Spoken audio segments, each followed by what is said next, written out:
ભારતીય મૂળની અમેરિકન અંતરિક્ષ યાત્રી સુનિતા વિલિયમ્સ અને મહિનાઓથી અંતરિક્ષમાં છે. હવે તેમની મદદ માટે રાષ્ટ્રપ્રમુખ ડોનાલ્ડ ટ્રમ્પે એલોન મસ્ક પાસે મદદ માંગી છે.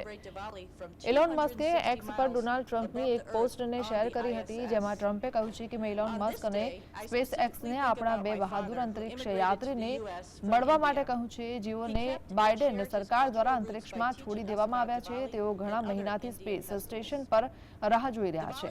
એલોન ટૂંક સમયમાં આ દિશામાં કામ કરશે. આશા છે કે બધા સુરક્ષિત રહેશે.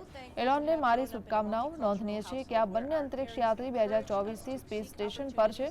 સ્પેસ એક્સના સીઈઓએ દાવો કર્યો છે કે આ ભયાનક હતું કે પૂર્વ રાષ્ટ્રપ્રમુખ જો બાઇડનના તંત્ર દ્વારા તેઓને આંતરરાષ્ટ્રીય અંતરિક્ષ સ્ટેશન આટલા લાંબા સમય સુધી ફસાયેલા છોડી દેવામાં આવ્યા હતા.